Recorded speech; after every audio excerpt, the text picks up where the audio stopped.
All right, internet, I'm up. All right. I had expected to wake up to different news than what we got today about what happened in the game last night. Yes, that. We'll talk about that in the news of the day. Thankfully, they're not playing today, but they play tomorrow and they play against the same team. So, and if you don't know what I'm talking about, well, wait for the news of the day. So, I want to do the preview first because that's relatively easy in comparison with what I'm going to have to throw together next. So we've got 4 games starting at 7 o'clock Eastern, 4 o'clock Pacific, and then there's 1 game starting 3 hours later, which will get my undivided attention. Yeah. So the 4 games that start at 4, beginning with the Islanders and against the Buffalo Sabres. So the Islanders last night, I think it's a combination of not necessarily bringing their A game and the fact that Buffalo can play spoiler. They absolutely can. So now the Islanders 31-16-5. The Buffalo Sabres 14-32-7. This is the final meeting between these teams, and the Islanders have won 6 of them. And again, last night, Buffalo beat them.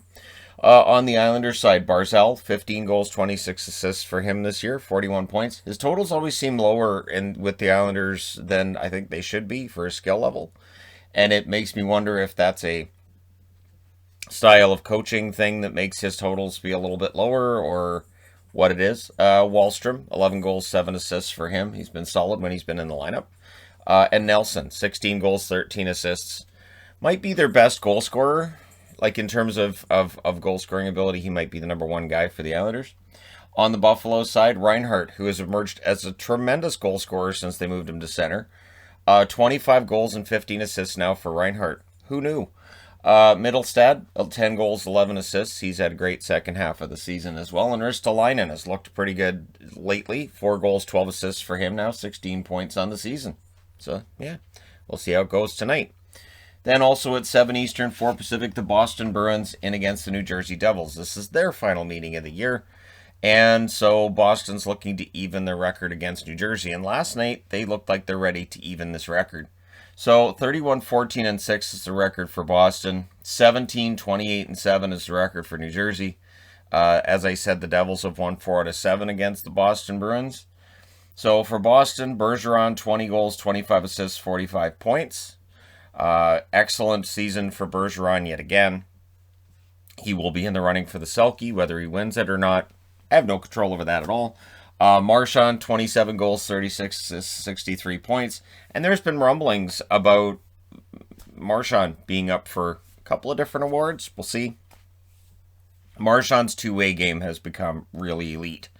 So it's possible some of those votes normally reserved for Bergeron would go to Marchand instead. And Taylor Hall, 7 goals, 22 assists, 29 points. Yes, he's been very good for Boston. In 12 games, 5 goals, 5 assists, 10 points. His production is definitely better than it was in Buffalo. And it's more in a support role in Boston than it would have been in New Jersey a few years ago. On the Devils side of things, Zacha, 13 goals, 18 assists, 31 points for him. He's always dangerous. Miles Wood, 17 goals, 8 assists for 25 points. And Jack Hughes, 11 goals, 18 assists, 29 points for him. For Hughes, it's been a better season than last year. I would imagine it's frustrating losing as much as New Jersey does, but I think it starts to get better next season. 7 o'clock Eastern, 4 Pacific, we will also see the final meeting of the year between Pittsburgh and Philly.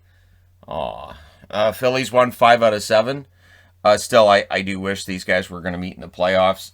34-16-3 is the record for Pittsburgh. 23-22-7 is the record for Philly. On the Pittsburgh side, they're going to be looking for that whole pride thing to kick in after getting whooped last night. Rust, 22 goals, 19 assists, 41 points. I would think he gets a couple of goals tonight. McCann, 13 goals, 15 assists. Excellent, third, sometimes second line player. And Gensel, 22 goals, 31 assists. Let's see a goal out of him too. And maybe Malkin, sure.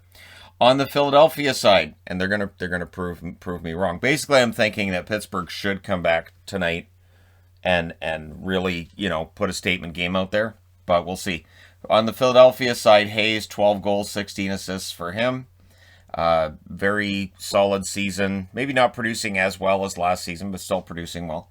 Giroux, 16 goals, 23 assists. His totals have been very good lately.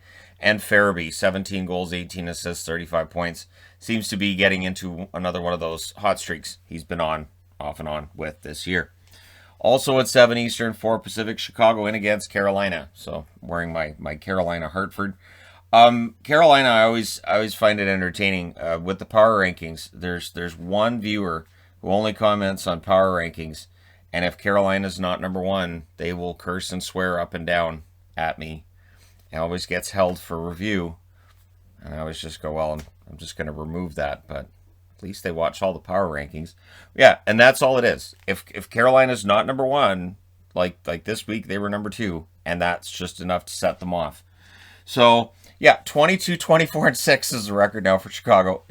The internet's a wonderful place. Carolina 35, 10, and 7. So this is the second of 3 meetings in a row between these guys. Carolina's won 4 out of 6, and they're trying to get first overall. And right now they're number 1 on the power rankings, but we'll see where they are at the end of the week, right? Kubalik, 17 goals, 18 assists, 35 points. Suter, 13 goals, 10 assists for him, and Kane, 15 goals, 47 assists, 62 points. And maybe we'll have the discussion at some point on whether or not you shouldn't have a player like Kane, who's clearly the MVP of Chicago, as a Hart Trophy candidate if they're not in the playoffs. Because every year we seem to have that argument about somebody who's not necessarily in the running for the Hart, and the argument will be, well, their team's not in the playoffs. On the Carolina side, Trocheck, 17 goals, 24 assists for 41 points. Every time he's in the lineup, very dangerous player. Pesce, 4 goals, 21 assists for 25 points. And Necas, 12 goals, 26 assists, 38 points. So, yeah, Marty Necas has been electrifying in almost every game he's been in. And again, because there aren't 9 games starting at 4 o'clock, I'll be able to get more notes on these games tonight than I did on the ones last night. And hopefully there aren't any really controversial incidents that I'm going to have to talk about in a video after any of these. Thank you very much. So NHLers on any of these teams, if you guys could behave tonight, that'd be great. That'd be awesome. Then at 7 o'clock Pacific, 10 o'clock Eastern, the Edmonton Oilers are going to beat the Vancouver Canucks.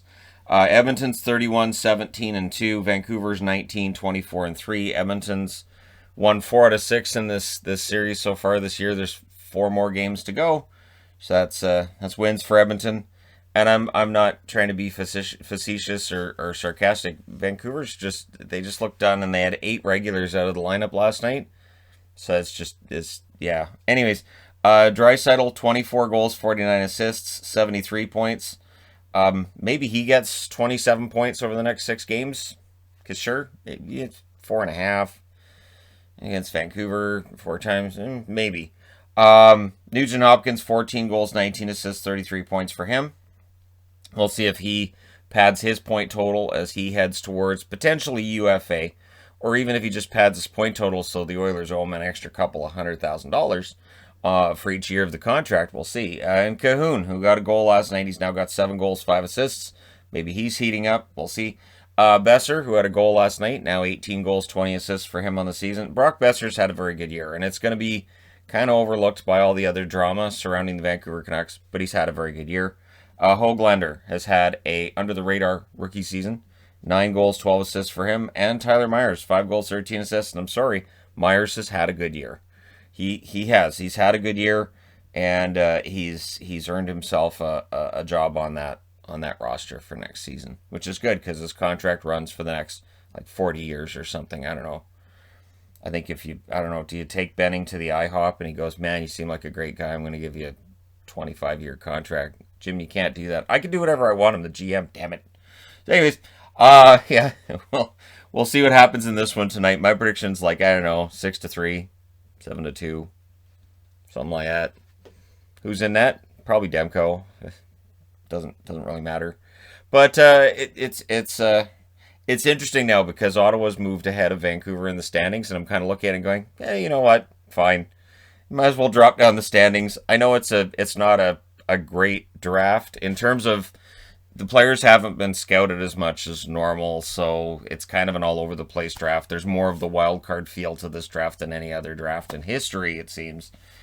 So I'm not trying to say that they're poor players in the draft, because they're not. Beniers could be great, but sure, Vancouver might as well move up in the draft ranking, and at least with the draft lottery, they're only picking two picks in the draft lottery this year. So if Vancouver was to say finish, I don't know, fourth or fifth from the bottom of the league, the worst they could do would be drafting sixth or seventh.